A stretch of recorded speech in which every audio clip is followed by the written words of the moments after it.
Sir విజయశాంతిని ఆమె అడగలేదు, high command ఆమెను రంగంలోకి దించింది. తెలంగాణ ఉద్యమం టైంలో ఆమె కీలకంగా ఉంది, బిల్లు పాస్ అయ్యే టైంకి ఆమె పార్లమెంట్లో ఉంది. దీనికి సంబంధించి ఆమె హోంమంత్రి చేయడానికి ఆమెకి ఎమ్మెల్సీ ఇచ్చినారని తెలుస్తుంది. ఏమో వాళ్ళు ఏం చేసుకుంటారో మనకు తెలియదు. అంటే వాస్తవానికి ఒక లేడీ ఫైటర్స్ లేరు. నేను అనేది ఏంటంటే కాంగ్రెస్ పార్టీ ఇష్టం అబ్బా. ఎక్కడ ఉన్న అభిషేక్ సింగ్ని తీసుకొచ్చి తెలంగాణ నుంచి రాజ్యసభకు పంపించారు. ఆయన కోసం అని కేశవరావు రిజైన్ చేయించారు. అది ఆ పార్టీ అటువంటి పార్టీ ఎవరినైనా తీసుకొస్తారు, ఎక్కడి నుంచి అయినా తీసుకొస్తారు. అసలు విజయశాంతి చరిత్ర చూస్తే ఆమె నాకు తెలిసినంత వరకు ఆమె బీసీ కాదు, ఆమె తెలంగాణలో పుట్టలేదు. వరంగల్లో పుట్టింది అంటారు కదా సార్. వరంగల్లో పుట్టింది, తమిళనాడులో పెరిగింది. మీ ద్వారా ఆమె చరిత్ర అంతా నేను చెప్తాను, ఎందుకంటే ఆమెది నాది ఒకటే నియోజకవర్గం. ఆమె ఏదైతే లేదు, ఆమె క్లెయిమ్ చేసే రామన్నగూడెం ములుగు కాన్స్టిట్యున్సీలో ఉంటుంది. నాది ములుగు కాన్స్టిట్యున్సీ, ఆమెది ములుగు కాన్స్టిట్యున్సీ. సీతక్క అక్కడ మంత్రి. ఇప్పుడు ఆమె పుట్టక ముందే 15 ఏళ్ళ కింద వాళ్ళ తల్లులు ముగ్గురు అక్కజెల్లెళ్ళు. విజయశాంతి అమ్మ పేరు ఆండాల్, వాళ్ళ చిన్నమ్మ విజయలలిత, ఇంకో చిన్నమ్మ విజయ, వాళ్ళ తండ్రి పేరు అవతారం, వాళ్ళ మేనమామ నరసింహమూర్తి. ఎవరు ఆ ముగ్గురు అక్కజెల్లెళ్ళ వీళ్ళ అమ్మలు. వీళ్ళ అమ్మల తండ్రి అవతారం, వాళ్ళు శ్రీ వైష్ణవులు.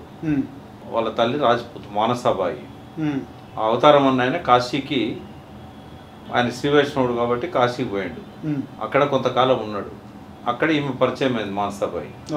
ఆమెతోని మ్యారేజ్ చేసుకొని ఆమె తీసుకొచ్చుకున్నాడు వరంగల్కి రాలే, వాళ్ళ ఆంధ్ర. అయితే వరంగల్లో భూములు బాగున్నాయి, పంటలు బాగా పండుతాయి అని చెప్తే గోదావరి దాటి భద్రాచలం దగ్గర గోదావరి దాటి వచ్చాడు. రామన్నగూడానికి అవతల వైపు భద్రాచలం తాలూకా వచ్చి ఇక్కడ భూములు బాగున్నాయి, మిర్చి పండించవచ్చు అని నిజాం పీరియడ్లో 1920sలో అప్పుడు అక్కడ భూములు కొని అక్కడ వ్యవసాయం మొదలు పెట్టాడు. నిజాం పట్టాలు ఇచ్చినప్పుడు పెద్ద వ్యవసాయం చేసే వాళ్ళు లేకుండ్రి. ఇచ్చిన తర్వాత ఏం చేసిండు, ఆయన పోలీస్ యాక్షన్ కంటే ముందు ఆయన రజాకార్లను సపోర్ట్ చేశాడు. రజాకార్లను సపోర్ట్ చేస్తే కాసిం రజ్వీ వాళ్ళని సపోర్ట్ చేస్తే పోలీస్ యాక్షన్ జరగంగానే ఈయన తీసుకుపోయింది జైలు పడేసి. ఆ జైల్లో పోయిన తర్వాత ఆయన ఏమండి ఎవరు తెలియదు. ఆయన జైలు పోయిన తర్వాత వీళ్ళు చిన్నపిల్లలు. విజయలలిత అప్పుడే పుట్టింది 49లో. వాళ్ళ తండ్రి జైల్లో ఉన్నాడు. వీళ్ళ తల్లులు ముగ్గురు కూడా చిన్నపిల్లలు. ఆ టైంలో వాళ్ళ తల్లి ఏం చేసింది, మానసాబాయి వీళ్ళని తీసుకొని ఆంధ్రాకి వెళ్ళిపోయింది. ఆంధ్రాకి వెళ్ళిపోయిన తర్వాత వాళ్ళు పెద్దగా అయిన తర్వాత విజయలలితను సినిమాలలో పోయింది. విజయవాడలో ఉండే ఒక రెడ్డి గారితో వీళ్ళ ఆండాల్ గారికి పెళ్ళైందో మరి సహజీవనం చేశారో మనకు తెలియదు. అప్పుడు పుట్టింది విజయశాంతి. విజయనగరంలో, అక్కడ మద్రాసులో పుట్టింది. తమిళనాడు. మీరు వికీపీడియాలోకి వెళ్ళండి, వరంగల్లో మద్రాసులో పుట్టిందని ఉంటుంది. మద్రాసులో పుట్టింది ఆమె. ఎందుకంటే 1949-50లో వాళ్ళు వరంగల్ వదిలిపెట్టిపోయాళ్ళు. అప్పుడు వాళ్ళ తల్లి చిన్నపిల్ల. విజయలలిత అప్పుడే పుట్టింది. విజయలలిత అక్క ఎంత ఉంటుంది, విజయలలిత అప్పుడే పుట్టిందంటే ఆ 49 బార్న్ విజయలలిత.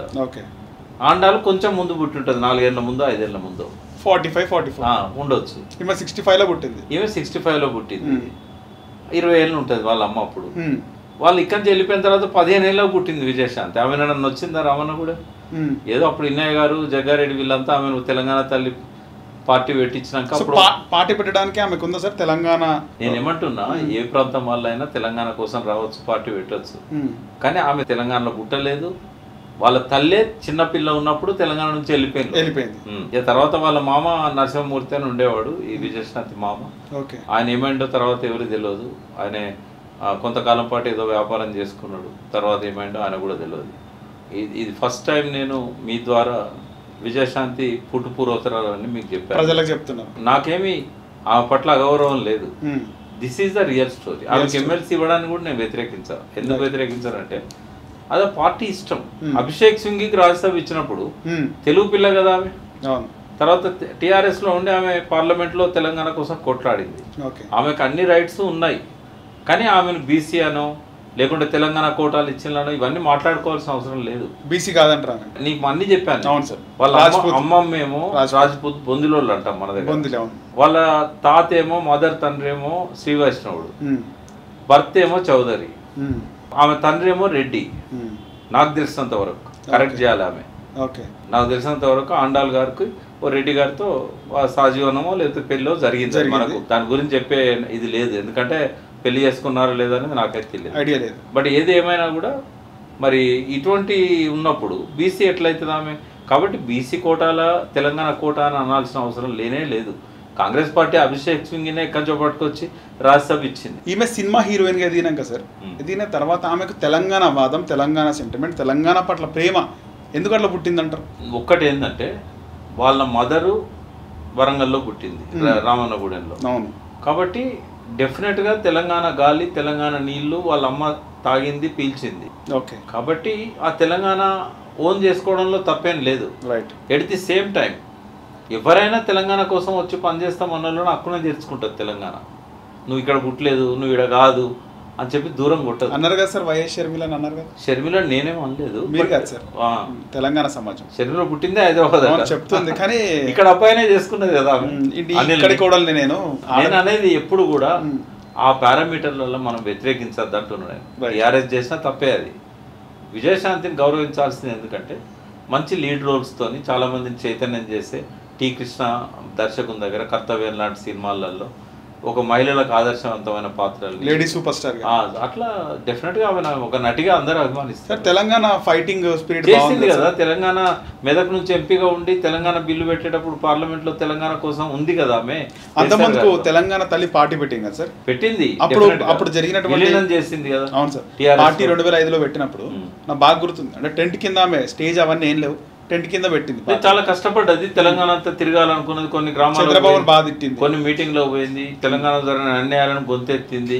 అయితే ఎట్ ఏ టైం అప్పుడు దేవేందర్ గౌడ్ ఓదిక్కు, చిరంజీవి ఓదిక్కు, ఇట్లా ఉంటే బాగుండదు, మీరు రాండమ్మా మా పార్టీలోకి కేసీఆర్ ఆహ్వానించి మెరిట్ చేసుకున్నాడు. విజయశాంతిని తెలంగాణ విషయంలో తప్పు పట్టాల్సిన అవసరం లేదు. ఆమెను బీసీగా క్లెయిమ్ చేయాల్సిన అవసరం కూడా లేదు. ఎమ్మెల్సీ ఇవ్వడాన్ని వ్యతిరేకించాల్సిన అవసరం లేదు. కానీ విజయశాంతి చరిత్ర తెలవాలి కాబట్టి చెప్పాను. హోంమంత్రి అయ్యే అవకాశం ఉంటుందా సార్? వాళ్ళ ఇష్టం, అది మనం ఏం చేస్తాం. రేవంత్ రెడ్డి ముఖ్యమంత్రి అయ్యే అర్హత ఉన్నప్పుడు విజయశాంతికి ఎందుకు ఉండదు? కాంగ్రెస్ లో ఇలాంటి మహిళా నాయకురాలు లేరు ఫైట్ చేయడంలో అనేది ఆమె తెర మీద తీసుకొస్తున్నారు. ఉపయోగించుకుంటే రేవంత్ రెడ్డి, మన విజయశాంతి ఒక వెపన్ అవుతుంది కాంగ్రెస్ కి. రైట్. పర్ఫెక్ట్ వెపన్ అవుతుంది. ప్రజాదరణ ఉంటుంది. అభినేత్రి కాబట్టి జనంలో ఆమెకు ఆదరణ ఉంటుంది. ఫాలో అయ్యే వాళ్ళు ఉంటారు 2 తెలుగు రాష్ట్రాల్లో. తప్పేం లేదు. మంచి విషయాలు మా సిసిటీవీతో పంచుకున్నందుకు ధన్యవాదాలు సార్.